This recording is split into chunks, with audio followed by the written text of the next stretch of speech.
You'd be forgiven for thinking that fat is bad for us. It's been the official line for about 40 years now. Unfortunately, when those guidelines were created, science took a backseat to politics and food industry influence. Due to some more recent science, we now know that there is no scientific evidence to support the demonization of fat. And in this video, I'm going to help you understand what sorts of fats we should be eating and which we need to avoid. Let's get started. Hey Carb Dodgers, I'm Dr. Dan Maggs. I'm so glad you've landed on my channel, which is all about achieving lasting weight loss through low carb, real food nutrition. If that's something that's of interest to you, then make sure you've subscribed to my channel so you get notified whenever I upload a new video. So fat has had a really bad reputation for a long time now. But fat is really important for our health. Fat is an essential nutrient. It provides us with energy, it helps make and balance our hormones, it helps transport the fat-soluble vitamins A, D, E, and K. It gives us 2 fatty acids that we cannot make on our own, omega-3 and omega-6. And the human brain is 60% fat.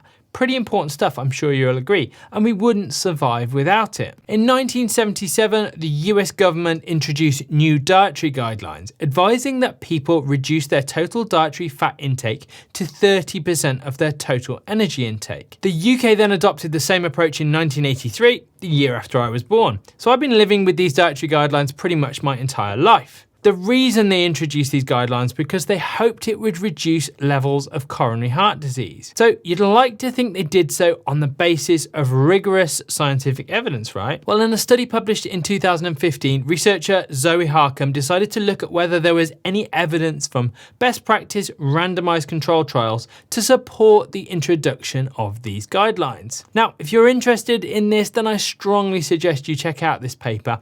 It's completely free to access and I'll put the link in the description down below this video. But basically, no, there wasn't any evidence to support the introduction of these guidelines at that time. Zoe then decided to extend this study to find out whether there's ever been any evidence to support the low-fat dietary guidelines. The study concluded RCT evidence that is currently available does not support the current dietary fat guidelines. So hopefully we can now draw a line under that one. But these guidelines didn't stop there. Not only did they suggest that we limit the total quantity of fat, but that we also limit the type of fat that we're consuming. Specifically, they recommended that saturated fat consumption be limited to 10% of total energy intake. It was suggested that eating more fat, particularly saturated fat, led to high levels of cholesterol, which increased risk of cardiovascular disease. So I'm starting to throw some terms around like saturated fats, omega-3 and omega-6. So before we can answer what are healthy fats, let's have a look at what fats actually are and what the different types of fat are. Are you ready for a bit of old school chemistry? So what are fats? Fats are molecules made up of carbon and hydrogen elements joined together in long chains called hydrocarbons. The length and arrangement of these hydrocarbon chains determines the type of fat. The simplest form that any fat can take is called a fatty acid, which is a hydrocarbon chain with special chemical groups at each end. At one end, we'll find COOH, a carboxyl group. At the other end, we'll find CH3, a methyl group. At its most basic, that's all fat is. We find different lengths of the carbon chain in different fatty acids. So depending on the length of chain, we can get short, medium, long, and very long chain fatty acids. But fatty acids in the body and in food tend to form groups of 3 called triglycerides, which are 3 fatty acids joined together like this. The bit that joins them together is called glycerol, hence triglyceride. See? It's pretty simple, really. I've already mentioned about saturated fat, so let's have a look at what makes a fat saturated or unsaturated. The carbon chains within a fatty acid have spaces for hydrogen atoms to bond with them. When all the hydrogens are bonded, the fat is then saturated. If there are free hydrogen bonds, then the fat is unsaturated. Think of it like a car park. If all the spaces are filled, the fat is saturated. Whereas if there are still spaces and not all the spots being filled, then the fat is unsaturated. The reason that this is important is because when a fat is unsaturated, that empty spot means there is a double bond rather than a single bond, and that causes a kink in the chain. That kink means it behaves slightly differently within the body than if it didn't have that kink. We'll learn later on that the fat in food is never either just saturated or unsaturated, it's always a mix. But if a fat is mostly saturated, for example butter or coconut oil, then the molecules can pack tightly together, which means they tend to be more solid at room temperature. If a fat is mostly unsaturated, like olive oil, then the kinks in the chain mean that they cannot pack tightly together. These fats therefore tend to be liquid at room temperature. So the importance of the difference between saturated and unsaturated fat is because there's a physical difference in the way they sit together. Not only does this affect how they act in food, but how they act within the body. This has long been one of the reasons why scientists have thought that it makes a difference. Okay, great, we're nearly there. Unsaturated fats are further separated down into monounsaturated fats, in which only one carbon site or one parking space isn't filled, and polyunsaturated fats, in which there are more than one site unsaturated or more than one free parking space. You may have heard of omega-3 and omega-6, which are both types of polyunsaturated fatty acids. We don't make these in the body, so we need to consume them. It's also thought that the ratio in which we consume these is very important for health, which we'll come on to later. But first, what are they? It's about the position of the first double bond, or the empty parking space. Omega-3 has the car parking space at position 3 from the methyl end, and omega-6 is in position 6. Again, this makes them kink in a slightly different way and so alters their behavior, so therefore they act in different ways when they're in our bodies. Finally, we come on to trans fats. So we've all heard that these are the really bad guys when it comes to fats. The trans bit, well, this has nothing to do with gender, but you may have heard the terms transgender and cisgender. The trans and cis are actually chemistry terms. Trans fats are made from polyunsaturated fatty acids, which have had hydrogen ions bubbled through them in a process called hydrogenation. This forces those empty parking spaces or double bonds to be filled. Once filled, they are less likely to react with oxygen and go rancid. So trans fats are used by the food industry to make foods that are more stable, hence have a longer shelf life and ideal for packaged foods. However, this artificial forced filling of the double bonds through hydrogenation creates a trans bond, where in natural fats, this is a cis bond. Again, this changes the way they kink. And hopefully you'll be able to see from this diagram that the trans fats are much straighter, therefore can pack more tightly, like we've already seen with saturated fats. But it's not the tighter packing that causes the problem. The body is able to recognize and deal with cis fats, the natural state, but we start to run into problems with fats with these unnatural trans bonds. So that is the chemistry lesson over. Just wanted to make a special mention of a type of fat that is slightly different from others because of where it comes from and how it's processed, and that is seed oils. You might know these as vegetable oils, but they're actually largely seed oils, and they're commonplace in most kitchens, restaurants, fast food outlets, and in processed foods. You will know these oils as things like sunflower oil, canola or rapeseed oil, safflower oil, cottonseed, soybean oil, grapeseed oil. They are a cheap option for the food industry to use in their products. And they've been marketed as the healthy option when it comes to fats because they are largely polyunsaturated rather than saturated fats. The surge in their use in the 1970s ties in with the advent of the low-fat drive in the US and the UK. The seeds from these oils are usually from genetically modified crops and go through a very industrial process at very high pressure to maximize the oil extraction. This causes extreme heating of the seeds. The process also involves some nasty chemicals such as hexane, which is used as a solvent to extract even more oil, which is then bleached to achieve the right color and deodorized to remove the unpleasant odor. When these oils go through processing, it distorts the natural structure of the fatty acids and they become very unstable. When used for cooking, the further heating process will cause even more instability. These oils also degrade and oxidize over time with exposure to light. Think supermarket shelves and plastic bottles. Once ingested, they can cause oxidation at the cellular level within our body and disrupt normal cell functioning through inflammation and damage. This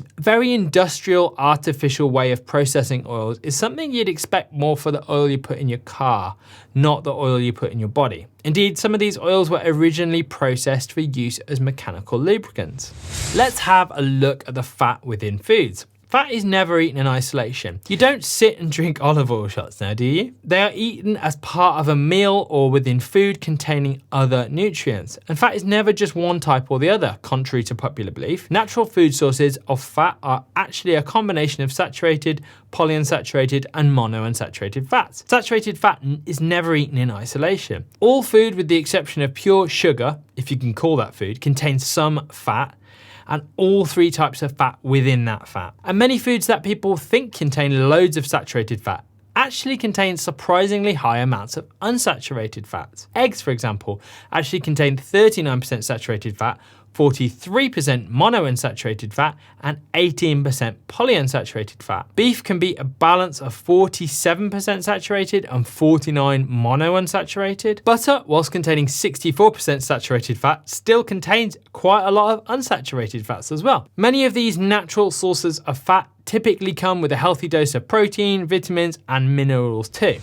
So what are healthy fats? Now you should have a good understanding of the basic chemistry of what fats are, and we can start to explain what actually are healthy fats. Let's start with the easy one. Trans fats are bad. This is probably the only universally agreed consensus among scientists, health professionals, etc. about any subject in the field of nutrition. Within our bodies, this different structure is not properly recognized by our enzymes and other molecules, so it alters the normal functioning of a cell. Trans fats are linked to low HDL levels, the good cholesterol that you want to be high, suppression of the excretion of bile acids. They compete with other healthy fats for transport into cells. They create and worsen essential fatty acid deficiencies, all of which can increase the risk of chronic disease. And they've now been banned in some countries, but sadly not here in the UK, which is a little bit crazy to me. See, there's universal scientific consensus that this stuff is really bad, but governments still don't ban the use of it. This just serves to demonstrate that there are a lot of political motivations that often come above people's health. Trans fats are widespread in foods such as cakes, pastries, donuts, bread, pretty much most processed foods. You can identify these from food labels as partially hydrogenated oils or vegetable shortening. Next up, saturated fat is not bad. Fat's never just one type or the other type, so demonizing one source as if it exists in isolation kind of seems a bit stupid, really. Good sources of saturated fat can be found in meat, fish, eggs, dairy, butter, cheese, yogurt, coconut and coconut oil. Yet we've been told to avoid these frankly excellent sources of nutrition. So why do we get so worried about saturated fat consumption? It starts in the 1950s with Dr. Ancel Keys proposing something called the diet heart hypothesis. This basically says that reducing dietary saturated fat reduces cholesterol, therefore reducing the risk of cardiovascular disease. And Ancel Keys himself led one of the biggest studies into this subject, the Minnesota coronary experiment in the late 60s and early 70s. They took nearly 10,000 people who were residents in a nursing home and 6 state mental hospitals in Minnesota in the USA. Because of the nature of these institutions, they were able to completely control the diets of these people in a way that we don't do anymore because it's considered unethical. But this was really a very high quality study with high quality data coming out of it. They compared a control group who ate a standard diet, which was high in saturated fats. The other group had a cholesterol lowering diet that replaced saturated fats with polyunsaturated fat. And yes, the group on the cholesterol lowering diet did indeed have lower cholesterol, but it made no difference to the levels of heart disease. So the first part of the diet heart hypothesis is true. Switching out saturated fats for unsaturated fats does lower cholesterol. But none of this matters if it doesn't actually reduce heart disease, which it doesn't. So why didn't this study, which was done by the guy who suggested the diet heart hypothesis, effectively disprove it? Well, they didn't like the results, so they never published it. The results were eventually published in 2016 after a group of scientists reviewed the original unpublished data that was found in one of the researchers' basements after his death. This is an example of what we call publication bias, where studies don't get published because they don't show statistically significant results, especially if it doesn't agree with what the scientists have based their entire careers on. How the misinformation about saturated fats took hold in the scientific community and the public imagination, and how recent findings have overturned these beliefs, is the subject of a book that I highly recommend. It's called The Big Fat Surprise: Why Butter, Meat and Cheese Belong in a Healthy Diet by Nina Teicholz. Thankfully, this message is starting to get through. The authors of a 2020 article in the prestigious Journal of the American College of Cardiology made some really interesting comments, including several foods relatively rich in saturated fatty acids such as whole-fat dairy, dark chocolate, and unprocessed meat